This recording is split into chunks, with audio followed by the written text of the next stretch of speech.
We'll talk a little bit about all of the details for week 4. I'm definitely going to give you a heads up on the assessment for this week. It's kind of what we're going to look at. I'll be honest with you, today and tomorrow, I'm going to spend time getting everything graded so that you have them, you know where you stand. I know a lot of students want to get everything completed for week 4, like early in the week.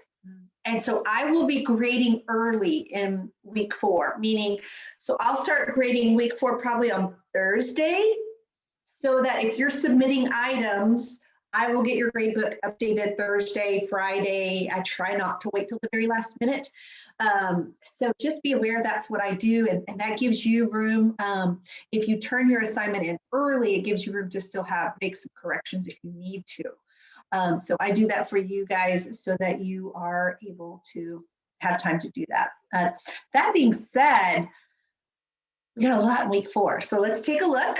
I'm going to mute my video just so we don't take as much bandwidth for our video. And let's look at what we got for week 4. We have a lot. In fact, our list is longer than it normally is. If you've been with me in the previous weeks, you know I love this list. It's a checklist for me to make sure that I get everything completed for this week. And so a lot of the items are the same. We'll go over them one more time, just because I believe in hearing it one more time hopefully helps it all to sink in. So just a reminder, you have 2 discussions. Each discussion, it needs an initial post. And those initial posts need 1 citation with a reference. So make sure you are researching for articles that support the idea that you present.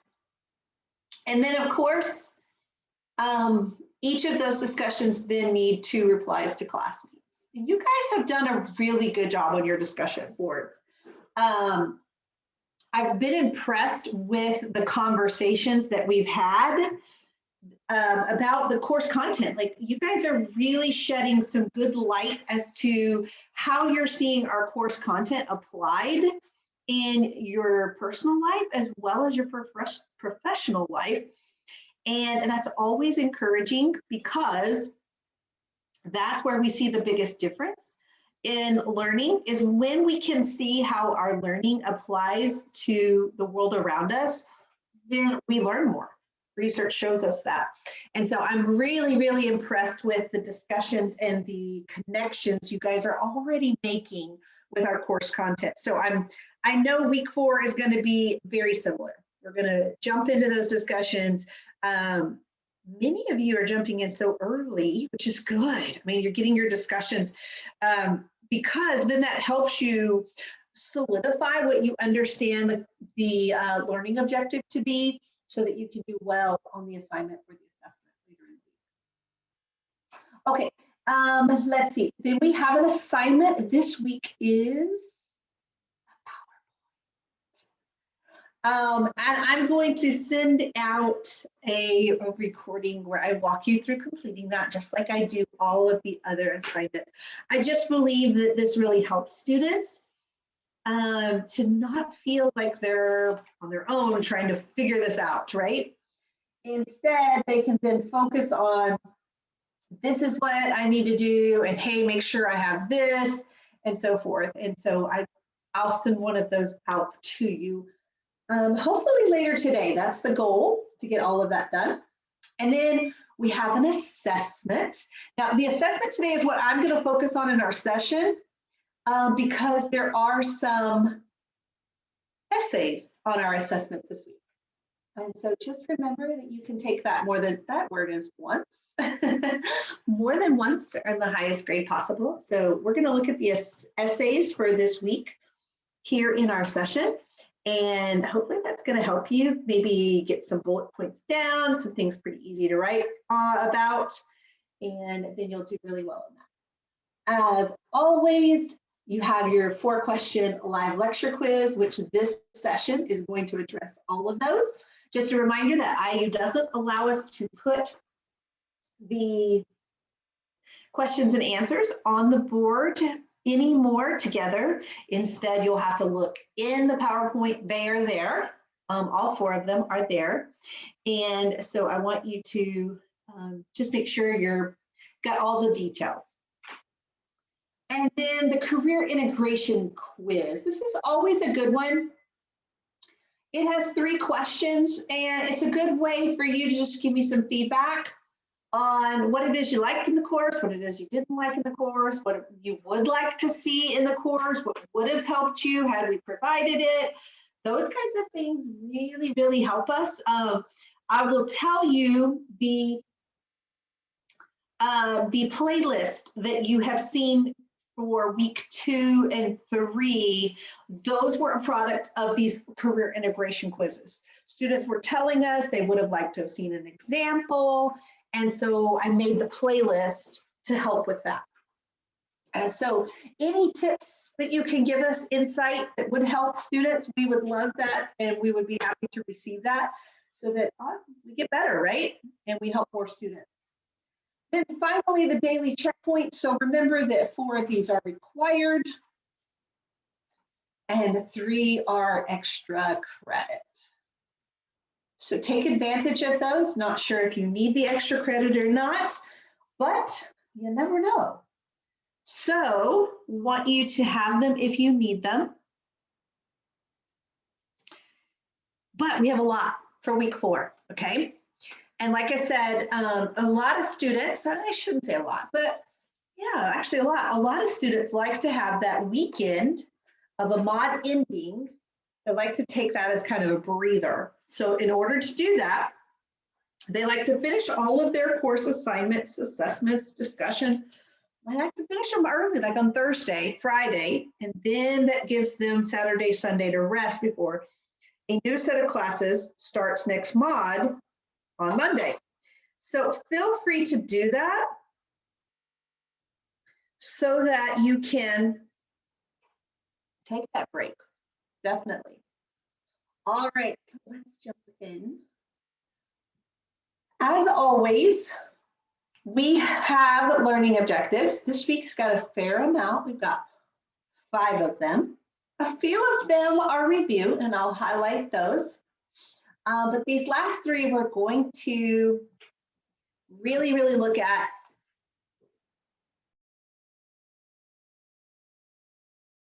I apologize, I muted because I was about to sneeze and I didn't want to sneeze in my microphone for you guys to have to endure. But yeah, these last 3 are where we're really going to focus on so that you, because they are kind of new to us. Okay. So in the week 4 assessment, you're going to be completing 5 essay questions. Now, when I say essay questions, I don't want you to think you're writing 3 pages on each one of these. You're not, okay? I've got word counts for us, so that will help us. But today's session, I want to look at examples of each question and go over some ways that you could complete them. Now, remember to use our samples as a guideline, okay? You don't want to just copy what we get and then present it as your own work. Instead, you'll make modifications. Ours are just a sample. Okay, so let's take a look. So essay 1, choose one of the equations you've learned in this course and discuss a scenario in the business world where this equation might be used. And here, like I said, your response must be at least 100 words. And I don't know about you, but I'm very much one who types in Word first and then copies over. I always find Word to be a nice way to check those word counts. And so let's look at this. For this one, I chose the formula that we use, the debt to equity ratio for a business. So remember that the debt to equity ratio is the ratio of total liabilities of a business to its shareholders' equity. And we used this formula. Okay. Now, there are some examples of equity, and that is the stakeholders' portion of the company And then we have, of course, debts. Those are payable, accounts payable, loan payments that we have to pay, and payments that we have to pay to vendors. So I give an example, okay? And I'm going to give an example of a flower shop wanting to know their debt to equity ratio. The reason they want to know it is because they want to lower their debt to equity ratio, because they want to show that they don't have as much risk for potential investors. If they had a high debt to equity ratio, then that means that the business relies on lenders, meaning they have lots of loans, okay? So if I wanted to find the debt to equity ratio for a flower shop, if the company has 15,000 in business loans, that's the liabilities, and they have retained earnings of 45,000, that's shareholder equity, okay? So we can do those calculations. So we've got debt to equity would be, and we'll do our substitution, 15,000 divided by 45,000. And I get if you put that in your calculator, you'll get 0.33 and so on, or basically 33%. So that's an example of how I chose an equation, a formula that we've used, and I've given an example of how to do that with the particular flower shop example here. Okay, so you'll want to make one similar. You don't have to use the same formula. You can, but you don't have to. You could use one similar to it. But if you use this one, then of course you make up a different scenario, right? So maybe you don't use a flower shop, maybe you use something a little different. Maybe they don't have 15,000 in business loans, maybe they have a little bit more than that. You make the adjustments. Again, ours is simply an example to help get you started, okay? All right, let's look at example number 2 then. Now, for this essay, we want to use the insert math feature to create an equation that requires PEMDAS. Sounds a lot like one of the discussions we did earlier in week 1, okay? But you're going to create an equation that requires PEMDAS. So remember, your equation must contain at least one set of parentheses, at least one exponent, multiplication and or division, and addition and or subtraction. You're going to create that, and then you're going to solve your equation and explain how PEMDAS was used to solve. And of course, your response is going to be at least 100 words. So remember, you've got to make sure it has parentheses, exponents, multiplication or division, and then addition and or subtraction. So I'm going to create one here on the board, and then we'll take a look at what does that look like when I solve it. So I'm just going to, make up numbers here.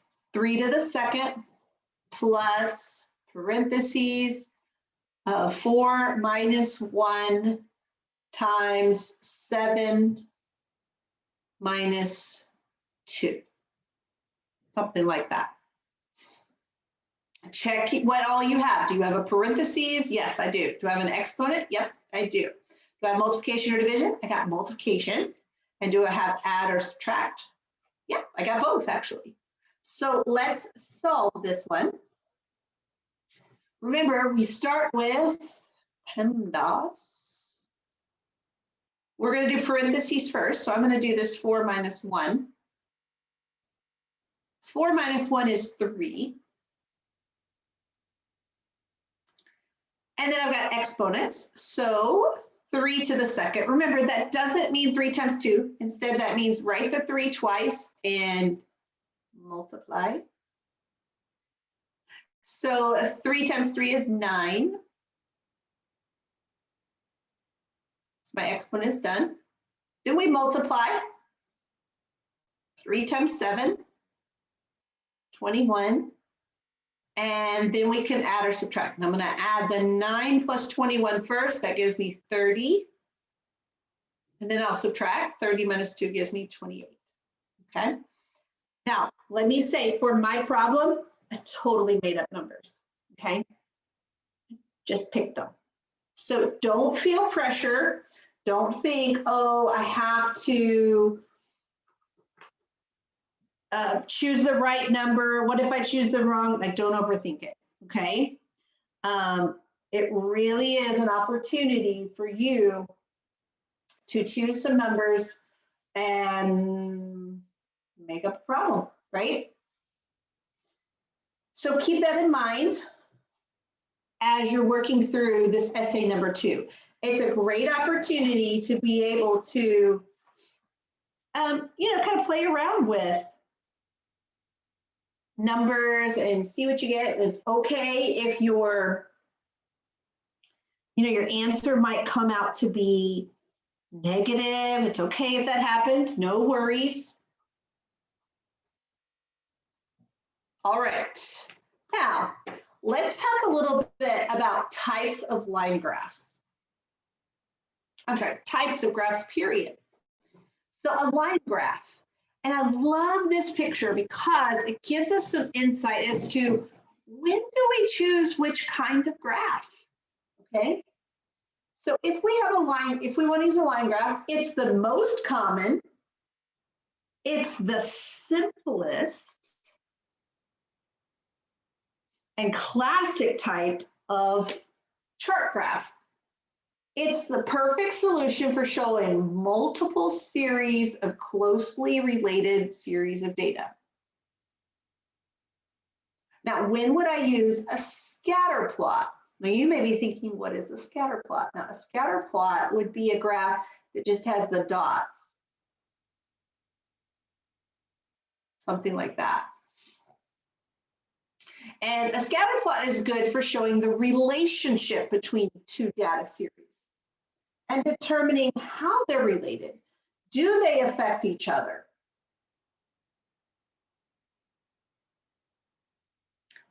And it's also a great way for showing a distribution of data points and drawing a line of best fit. Oops, come back, sorry. I was getting a different color. I accidentally clicked the wrong one. All right, next we have a histogram. Now, a histogram is the type of graph that shows the distribution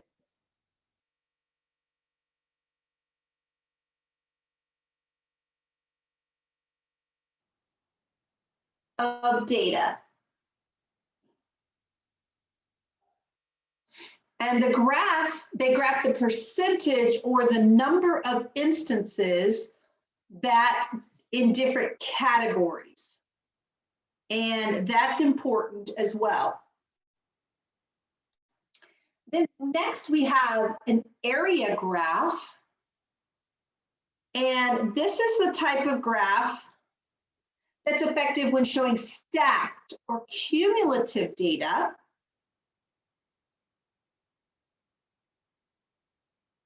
For example, if we want to show cumulative sales revenues from different products, this would be a great way to do that.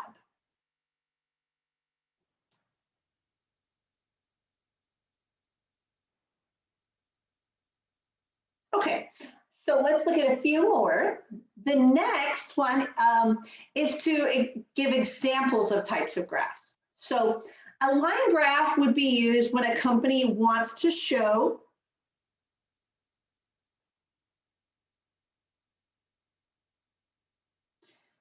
that profits have increased over the past 2 years.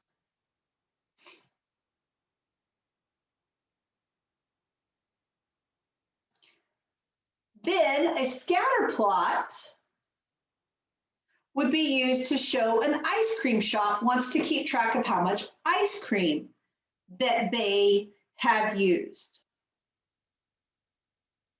versus the temperature at noon on that day.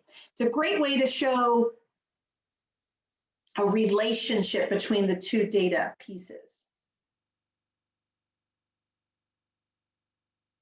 All right, and then a histogram. Now, a histogram would be used when a company wants to keep track of the number of times customers in a certain age range use their product.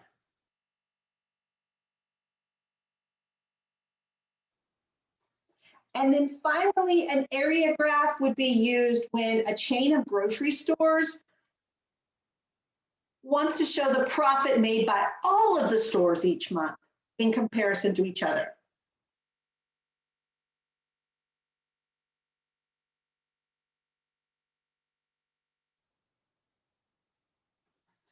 All right.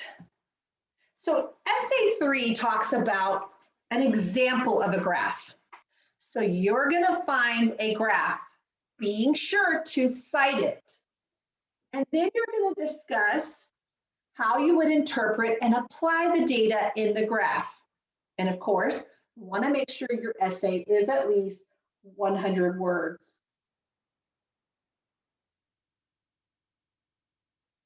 So I'm going to use this example. This is a line graph that relates the value of a person's car across several years. I'm going to make sure to cite my graph here. And this is what I came up with as far as what I could look at. So at just a simple glance, you can easily see the car is going down in value. So it's depreciating.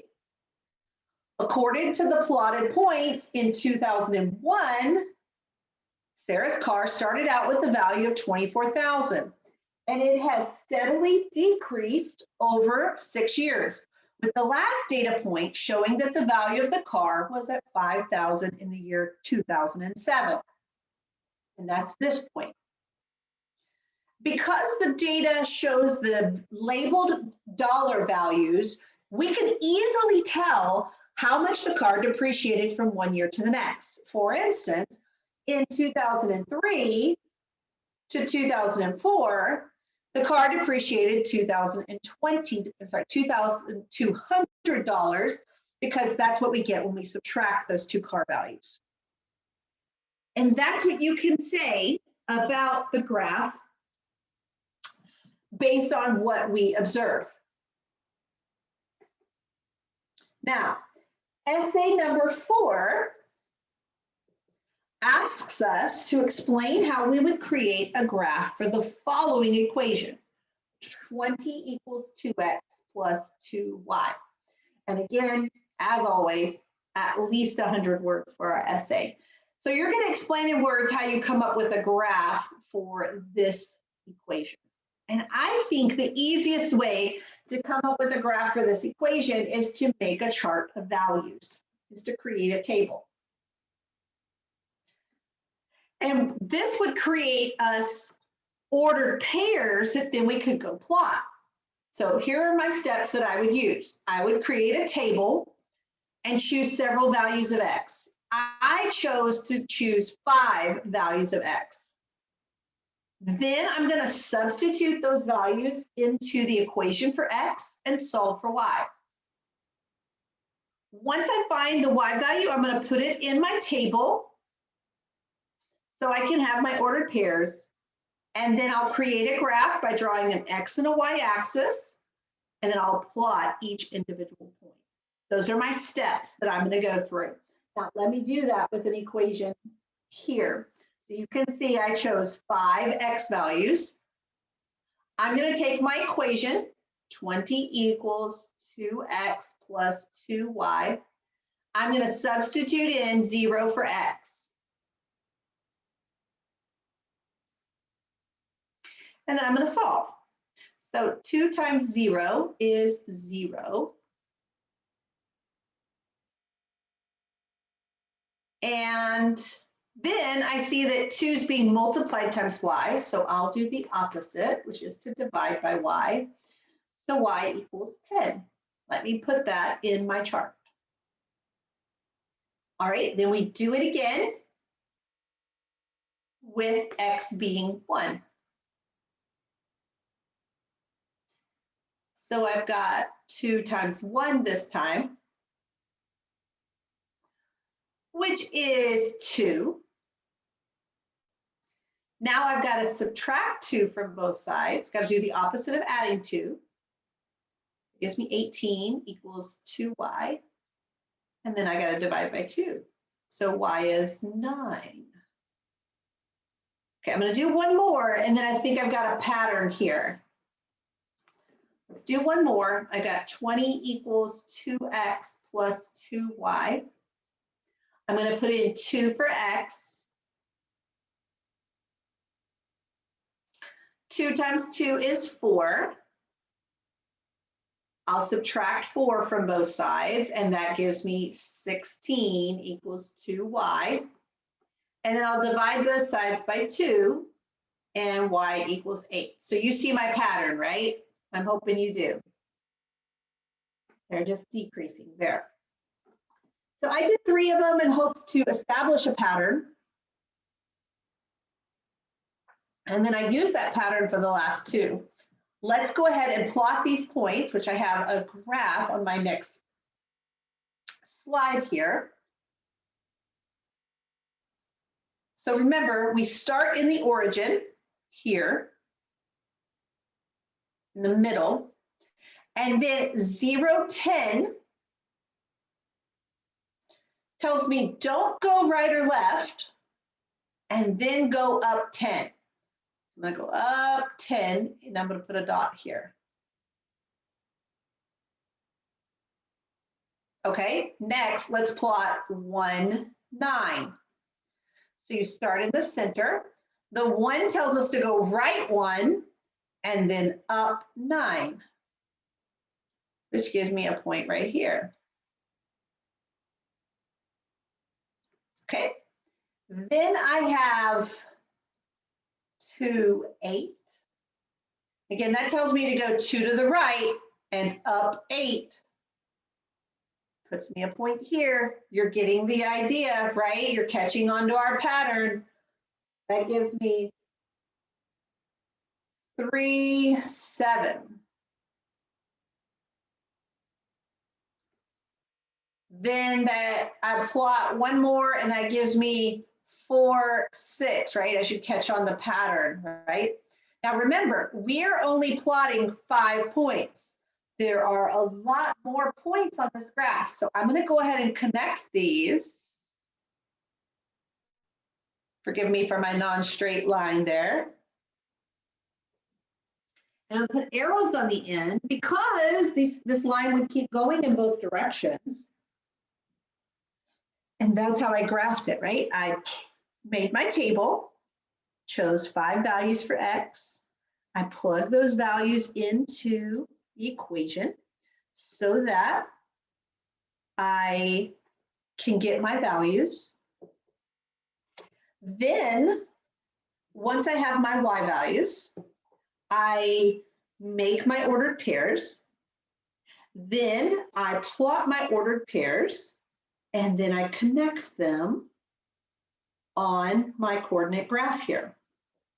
Okay, and so the whole idea on this essay is you're explaining that. Okay, so you're going to want to detail those steps. Very important that you do that. Okay, I've got another example only because I showed this one because it's a little bit different and I want to make sure. This is one of the ones we see students kind of struggle with the most, and I want to give one more example so that you can be sure to get it right and you'll know exactly how to answer and handle these types of questions. So let's look at the equation. 36 equals 2x plus 3y. Now on this one, I want you to notice that I'm still going to make my table of values. Okay, I'm still going to choose 5 different values of x. Did all of that the same. But I want you to notice my values of x are a little bit different. I have chosen them strategically. I'll say it like that. Instead of choosing 1, 2, 3, 4, 5, 1, 2, 0, 1, 2, 3, 4, I should say, I chose 0, 3, 6, 9, 12. Now, the reason I did that, okay, is because I want you to see that that y value, that y term is being multiplied by 3. That means later on in the problem, I'm going to have to divide by 3. And so I want to kind of set myself up to not have problems with that. And let me show you how I know that by plugging in the first one. Remember, we're going to put in the value for x. So I'm going to put in 0 for x. That gives me 36 equals 2 times 0 plus 3y. Okay. 2 times 0 is 0.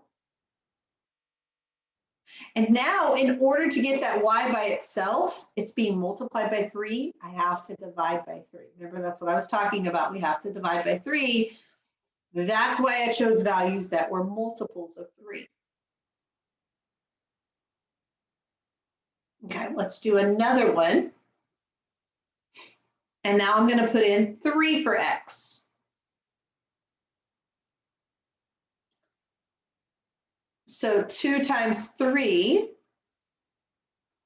will give me 6. Now I'm going to subtract 6 from both sides. That gives me 30 equals 3y. I'm going to divide by 3. So y equals 10. Okay, let's do one more so we can establish a pattern. 36 equals 2x plus 3y. We're putting in 6 for x this time.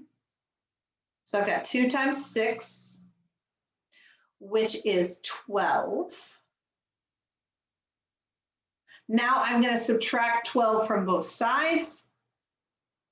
36 minus 12 is 24. And then I've got to divide by 3. Remember, each time I had to divide by 3. That's why I chose the values that I did. Now, if you don't choose the values that are multiples of 3, you're going to get decimals, okay? And decimals are hard to plot on the graph. That's why I chose the ones I did. Now you can easily see the pattern, right? You know that this is going to be 6 and this is going to be 4. So let's plot these points, okay? We'll start with 0, 12. Remember, that means to go, don't go left or right, but go up 12. So got a point there. Then don't go right or left. I'm sorry. Next, we're doing 3, 10. Got ahead of myself here. So I'm going right 3 and up 10. Puts me a dot here. And then next, I've got 6, 8. So I'm going right 6 and up 8.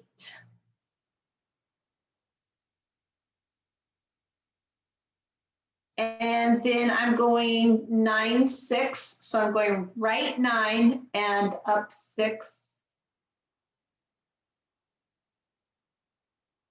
And then finally, 12, 4. So I'm going right 12 and up 4. And then you can connect them because remember, these are just 5 of the points. They are not all of the points that go on this graph. And so we put arrows on the end to show that these points continue on in this pattern.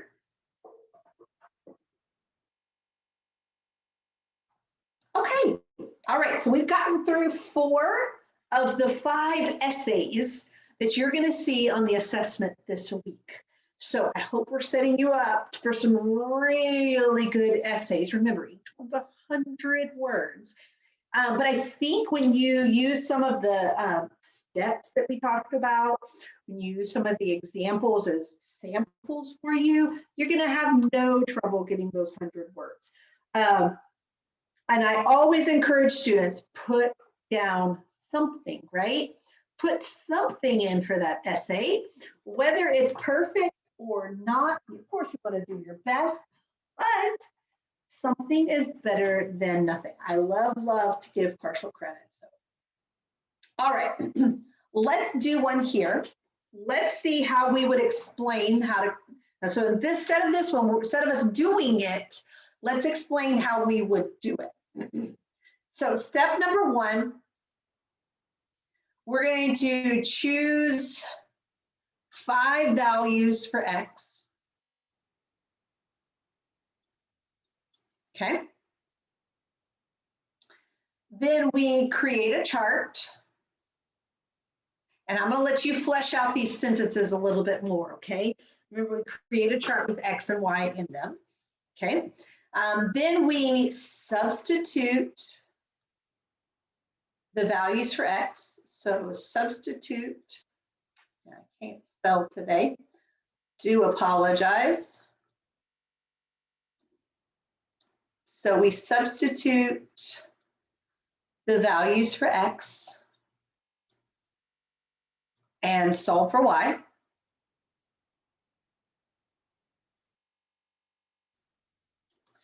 Then we use the Y value to make an ordered pair. Again, I can't spell today. Ordered pair. And then plot the ordered pair. Plot the ordered pair on a graph.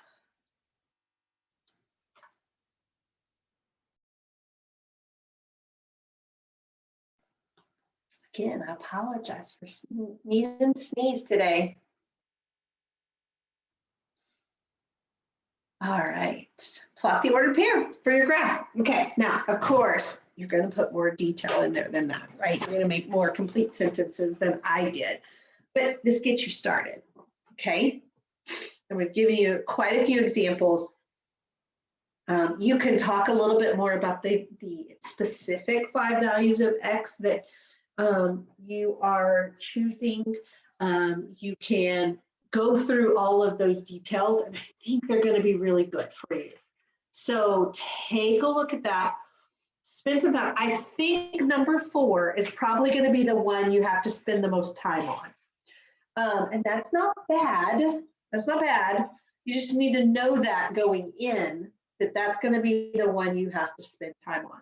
So take a second to do that. As you are getting ready and maybe doing your little drafts or thinking through before you complete the week 4 assignment. And just know it's going to be the one you have to spend the most time on. Okay. So I'm not going to spend time putting those in. Let's talk about essay number 5. Okay. For essay number 5, we want to explain the benefits of using a graph in a presentation over a non-visual method. And of course, as always, we want to use at least 100 words. So here are a few talking points about the advantages of using a graph in a presentation. So there are graphs explain mathematical relationships without us having to go into formulas. Okay? If you're giving a presentation to a client, they're probably not going to want to hear about the mathematical formulas that went into creating that graph.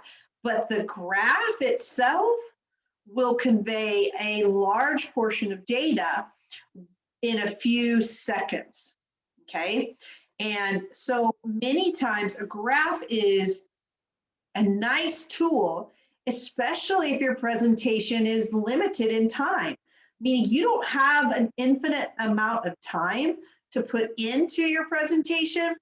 Then you want to use a graph so that your audience can quickly look at the information and know the data that you're trying to convey. Secondly, graphs are visually appealing. They make your presentation look very polished, like you've prepared. And so many times they are, people enjoy them being in a presentation because they add so much color, they can create interest. And so those are nice little benefits of having a graph in your presentation. And thirdly, we talked about this, it saves you time during a presentation, right? If I'm going to show profits in a 3-year cycle, monthly profits in a 3-year cycle, that's 36 pieces of data. But if I show it in a line graph, it's going to be easy and quick for my audience to look at it and understand the information that I'm trying to talk about.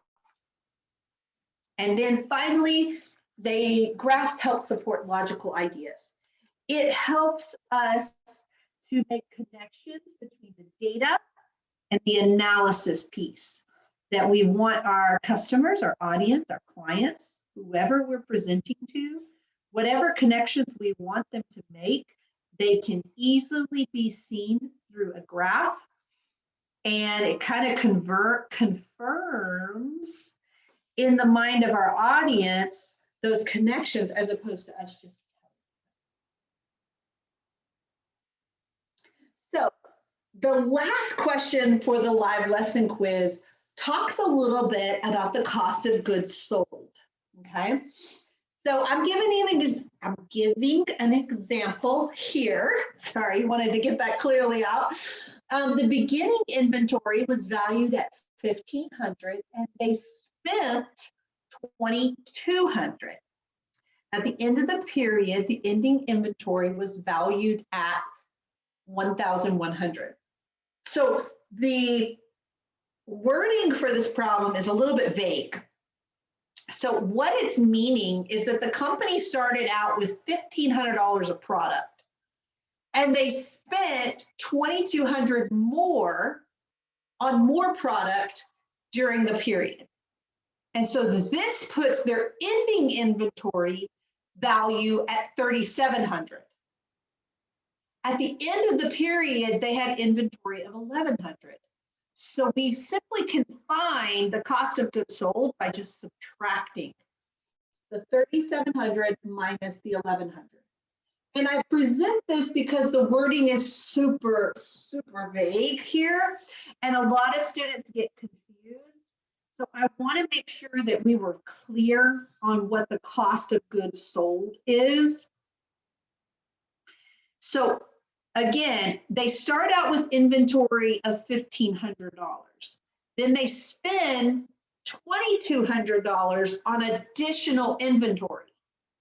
At the end of the time frame, they have $1,100 of inventory. So how much was the cost of goods sold? Well, what we have to do is start with our $1,500 and add our $2,200 and then subtract our $1,100. So start with our $1,500, add our $2,200, and then subtract our $1,100 to get our value for the cost of goods sold. So again, that was a vague one. I wanted to make sure that you were able to recognize what that was asking. I'm going to slide back to our to-do list. There we are.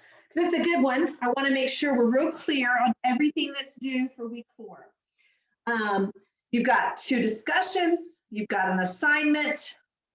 We've got an assessment, which, by the way, we have covered that assessment backwards and forwards. We've given you all of the bullet points to hit as far as what you need to talk about in those essays. And then you've got the live lecture quiz. We talked about that. I'm hoping here that you're just feeling super confident.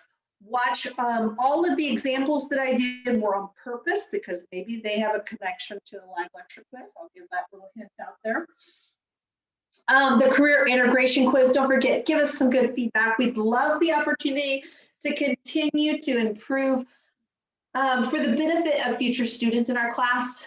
We really want to share that so that they are able, we are giving good content, but we're also giving good resources that help students be successful. And then, of course, make sure that your daily checkpoints, you've got 4 that are required, 3 that are extra credit. It's a great opportunity to get some extra points if you need them. I'll also throw out that if you want to finish early, I'm going to be start grading week 4 on Thursday, Friday, and I'll be grading each and every day so that if you want to take a break towards the end of the weekend, you can do that before your next month starts on Monday. Well, thanks everyone for coming today. I enjoyed it. It is always a pleasure to be working with you guys. If there's anything I can do to help this week, please feel free to let me know. Bye, everyone.